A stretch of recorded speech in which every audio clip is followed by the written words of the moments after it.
Hello दोस्तों, नमस्कार। Avon education channel व मिशन क्लासेस चैनल पर आपका हार्दिक स्वागत है। दोस्तों आज हम शिक्षा मनोविज्ञान के प्रश्न देखेंगे जो रेट 2021 के प्रश्न पत्र में पूछे गए थे। उससे पहले आपने हमारा अगर चैनल सब्सक्राइब नहीं किया है तो दोस्तों सब्सक्राइब जरूर करें और बेल आइकन जरूर दबाएं ताकि वीडियो से संबंधित जानकारी समय पर मिलती रहे। तो दोस्तों आइए शुरू करते हैं। प्रश्न नंबर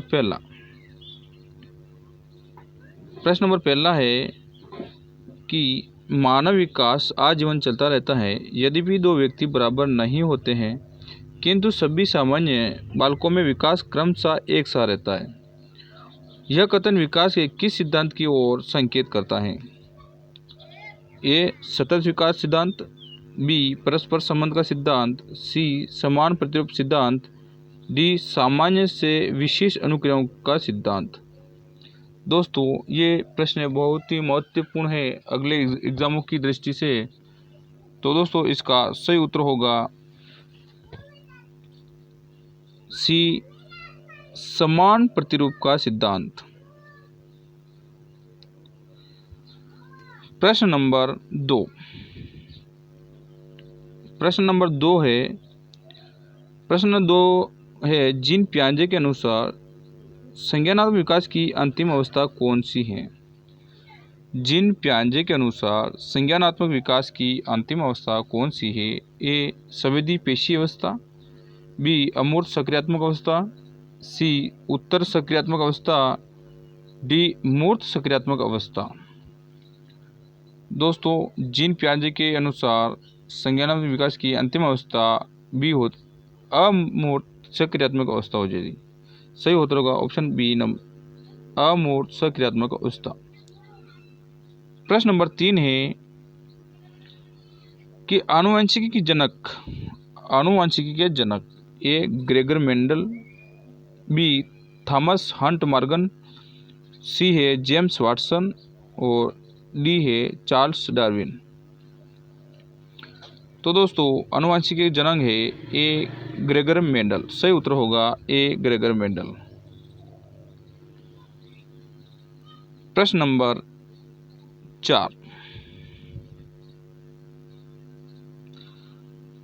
4 है व्यक्तित्व का मनोविश्लेषणात्मक सिद्धांत किसने प्रतिपादन किया?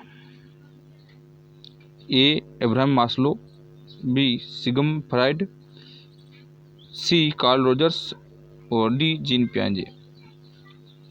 व्यक्तित्व का मनोविश्लेषणात्मक सिद्धांत किसने प्रतिपादित किया? तो दोस्तों इसका सही उत्तर होगा सिगमंड फ्राइड। प्रश्न नंबर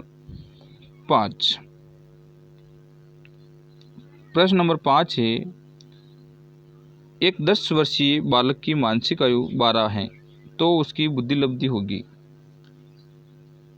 एक 10 वर्ष के बालक की मानसिक आयु 12 है तो उसकी बुद्धि लब्धि होगी। तो दोस्तों इसका ए है 100, बी है 90, सी है 120 और डी है 110।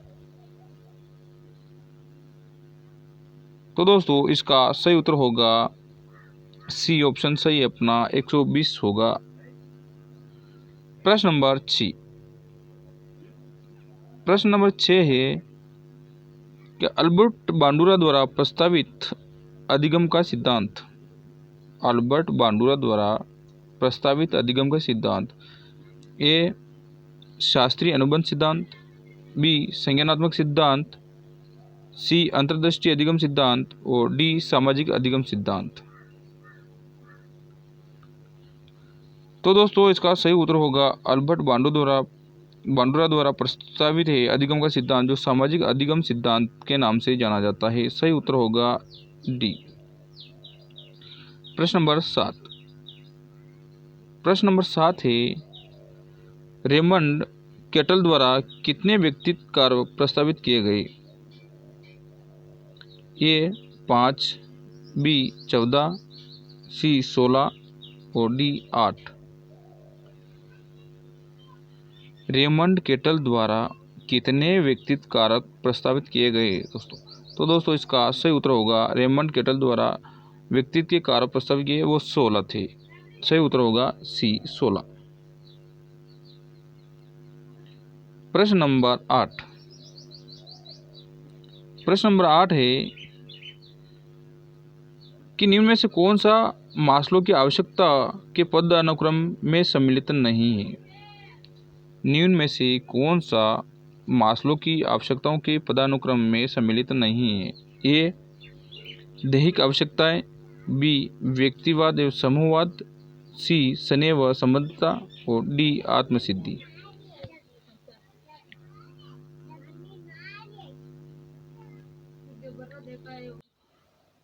तो दोस्तों इसका सही उत्तर होगा बी ऑप्शन व्यक्तिवाद ए समूहवाद। प्रश्न नंबर 9। प्रश्न नंबर 9 है एक व्यक्ति में एक समय पर दो विपरीत इच्छाओं का होना कहलाता है। एक व्यक्ति में एक समय पर दो विपरीत इच्छाओं का होना कहलाता है। ए द्वंद्व, बी कुंठा, सी चिंता, डी दबाव। एक व्यक्ति में एक समय पर दो विपरीत इच्छाओं का होना कहलाता है। सही उत्तर होगा ऑप्शन नंबर ए द्वंद्व। प्रश्न नंबर 10। प्रश्न नंबर 10 है कि निम्नलिखित में से कौन सा अनुसंधान स्टीफन कोरेस से संबंधित है? ए आधारभूत अनुसंधान, बी व्यवहारात्मक अनुसंधान, सी वैज्ञानिक अनुसंधान और डी क्रियात्मक अनुसंधान। स्टीफन कोरेस से संबंधित अनुसंधान बताना है। तो दोस्तों इसका सही उत्तर होगा डी क्रियात्मक अनुसंधान। सही उत्तर होगा डी क्रियात्मक अनुसंधान। प्रश्न नंबर 11। प्रश्न नंबर 11 है व्यक्तिगत विभिन्नता को निर्धारित करने में कौन सा जैविक कारक नहीं है? व्यक्तिगत विभिन्नता को निर्धारित करने में निम्न में से कौन सा जैविक कारक नहीं है? ए आनुवांशिकता, बी जन्मजात स्वभाव, सी अभिभावक बालक का संबंध और डी शारीरिक स्वास्थ्य। व्यक्तिगत विभिन्नता को निर्धारित करने में निम्न में से कौन सा जैविक कारक नहीं है? तो दोस्तों इसका सही उत्तर होगा ऑप्शन नंबर सी अभिभावक बालक का संबंध। प्रश्न नंबर 12। प्रश्न नंबर 12 है डाउन संलक्षण का कारण है। डाउन संलक्षण का कारण है ए त्रिगुणसूत्रता 20, बी है त्रिगुणसूत्रता 21 और सी है एक्स वाई गुणसूत्र और डी है त्रिगुणसूत्र 22।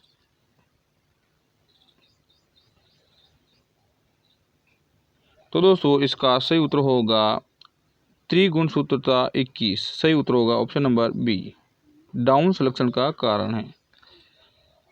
प्रश्न नंबर 13। प्रश्न नंबर 13 है विश्वसनीयता की अवधारणा से आशय है। ए निर्देशों की वस्तुनिष्ठता, बी मापन का उद्देश्य, सी प्राप्तांकों की बारंबारता और डी गणना की समरूपता। विश्वसनीयता की अवधारणा से आशय है ए निर्देशों की वस्तुनिष्ठता, बी मापन का उद्देश्य, सी प्राप्तांकों की बारंबारता, डी गणना की समरूपता। तो दोस्तों इसका सही उत्तर होगा प्राप्तांकों की बारंबारता। प्रश्न नंबर 14। प्रश्न नंबर 14 है निम्नलिखित में से कौन सा प्रक्षेपी प्रेक्षण का उदाहरण नहीं है? ए टीएटी, बी एससीटी और सी ड्राएमैन, डी है एमएमपीआई। प्रक्षेपी प्रेक्षण का उदाहरण नहीं है।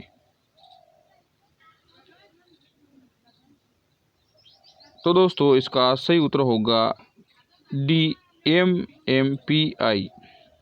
सही उत्तर होगा अपना प्रक्षेपी प्रेक्षण का उदाहरण नहीं है। प्रश्न नंबर 15।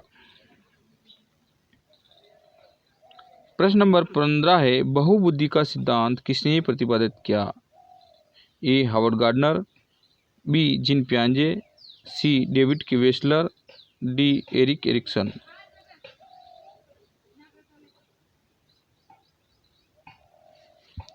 बहुबुद्धि का सिद्धांत, तो दोस्तों इसने सिद्धांत का प्रतिपादन किया था हावर्ड गार्डनर ने। दोस्तों ए ऑप्शन सही उत्तर होगा। प्रश्न नंबर 16। प्रश्न नंबर 16 है, उपचारात्मक शिक्षण किस प्रकार के बालकों के लिए प्रयुक्त होता है? उपचारात्मक शिक्षण किस प्रकार के बालकों के लिए प्रयुक्त होता है? ए तेजी से सीखने वाले, बी धीमे सीखने वाले, सी प्रतिभाशाली बालक और डी रचनात्मक से सीखने वाले बालक। उपचारात्मक शिक्षण किस प्रकार के बालकों के लिए प्रयुक्त होता है?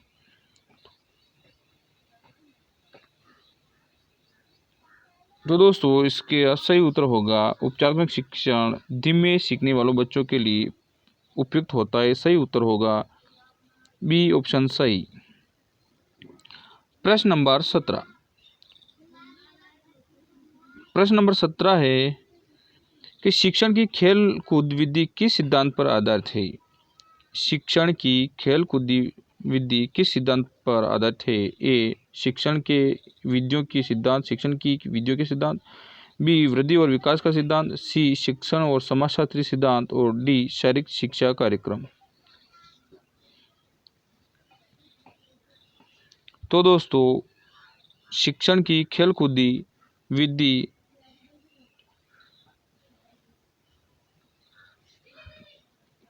वृद्धि और विकास के सिद्धांत के आधार पर और शिक्षण की विधियों के सिद्धांत, दोनों सही उत्तर होगा इसका।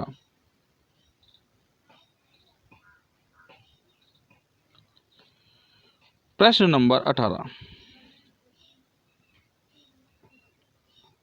प्रश्न नंबर 18 है, एनसीएफ 2005 की राष्ट्रीय स्टीयरिंग समिति के अध्यक्ष कौन थे? Professor Kothari, B professor Mehrotra और सी प्रोफेसर यशपाल और डी प्रोफेसर राममूर्ति। एनसीएफ 2005 की राष्ट्रीय स्टीयरिंग समिति के अध्यक्ष प्रोफेसर यशपाल थे। सही उत्तर होगा सी। प्रश्न नंबर 19। प्रश्न नंबर 19 है, आरटी के अधिनियम 2000 किस आयु समूह के बालकों के लिए है? ए 5 से 12 वर्ष, बी 12 से 18 वर्ष, सी 7 से 15 वर्ष और डी 6 से 14 वर्ष। आरटी अधिनियम 2009 किस आयु समूह के बालकों के लिए है? तो दोस्तों इसका सही उत्तर होगा 6 से 14 वर्ष के बालकों के लिए आरटी 2009 अधिनियम लागू है। प्रश्न नंबर 20। प्रश्न नंबर 20 है कि निम्नलिखित में से कौन सा दैहिक अभिप्रेरक नहीं है?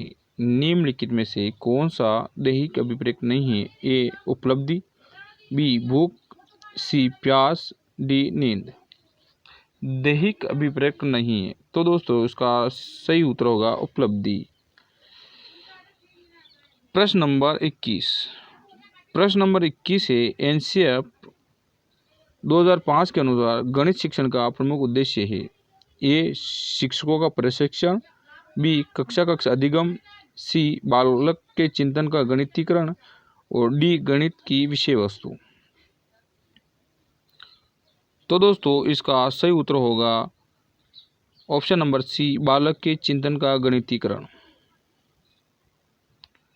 प्रश्न नंबर 22। प्रश्न नंबर 22 है, पारितोषिक एवं दंड के माध्यम से सिखाना अधिगम किस सिद्धांत से संबंधित है? पारितोषिक तथा दंड के माध्यम से सिखाना अधिगम के किस सिद्धांत से संबंधित है? ए सामाजिक सीखना, बी क्रिया प्रसूत अनुबंध और सी शास्त्रीय अनुबंध और डी संज्ञानात्मक सिद्धांत।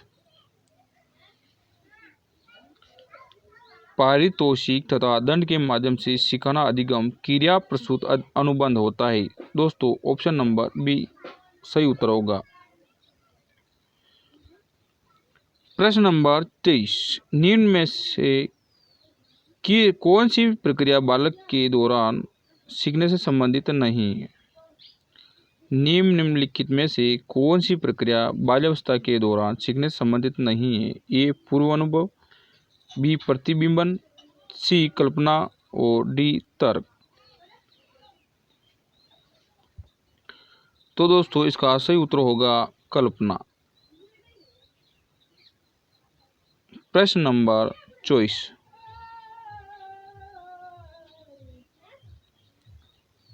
प्रश्न नंबर 24 है कि किसी विशेष कार्यक्रम प्रशिक्षण के प्रभावों का मापन करने के लिए किस प्रकार के परीक्षणों को परिकल्पित किया जाता है? किसी विशेष कार्यक्रम या प्रशिक्षण के प्रभावों का मापन करने के लिए किस प्रकार के परीक्षणों का परिकल्पित किया जाता है? ए व्यक्तित्व, बी बुद्धि, सी उपलब्धि और डी रचनात्मक।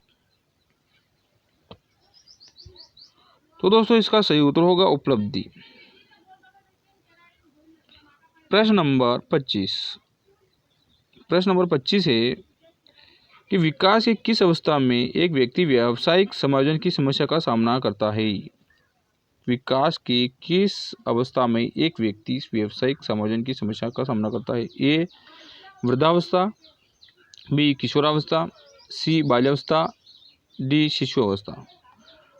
तो दोस्तों इसका सही उत्तर होगा किशोरावस्था। प्रश्न नंबर 26। प्रश्न नंबर 26 है कि शिक्षण अधिगम का मनोवैज्ञानिक आधार किस पर निर्भर करता है? शिक्षण अधिगम का मनोवैज्ञानिक आधार किस पर निर्भर करता है? ए अध्यापन शैली, बी विषय वस्तु, सी भाषा और डी सामाजिक आर्थिक स्तर। तो दोस्तों इसका सही उत्तर होगा शिक्षण अधिगम का मनोवैज्ञानिक आधार अध्यापन शैली पर निर्भर करता है। प्रश्न नंबर 26 का अध्यापन शैली ए ऑप्शन सही है। 27। प्रश्न नंबर 27 है आरटी अधिनियम 2009 के अनुसार प्राथमिक विद्यालयों के लिए विद्यार्थी अध्यापक अनुपात होना चाहिए। ए 25:1, बी 35:1, सी 40:1 और डी 30:1। तो दोस्तों आरटी अधिनियम 2009 के अनुसार प्राथमिक विद्यालयों के लिए विद्यार्थी अध्यापक अनुपात होना चाहिए। ऑप्शन नंबर सी और डी दोनों सही उत्तर होगा।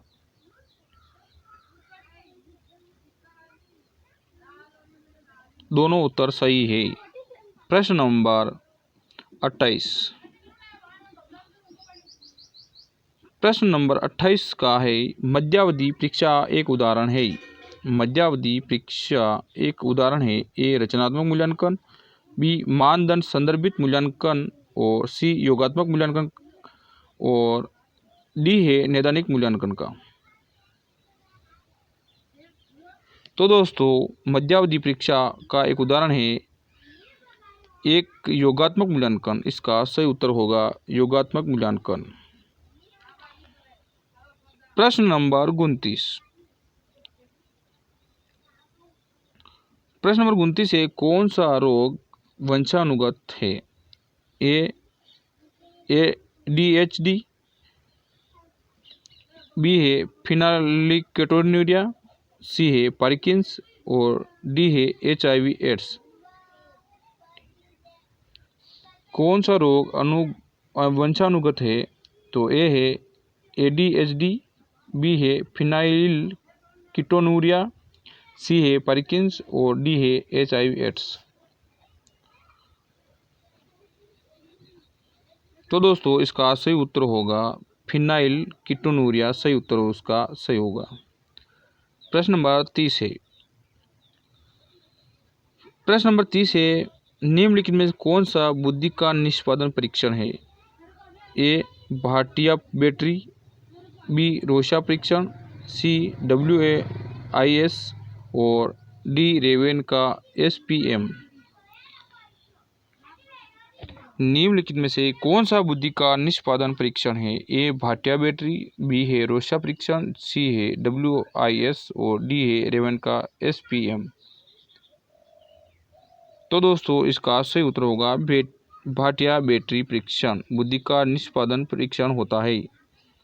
दोस्तों वीडियो अच्छा लगा हो तो लाइक शेयर सब्सक्राइब जरूर करें। दोस्तों रीट 2018 और 2021 के सभी विषयों के वीडियो आप इस चैनल पे देख सकते हो।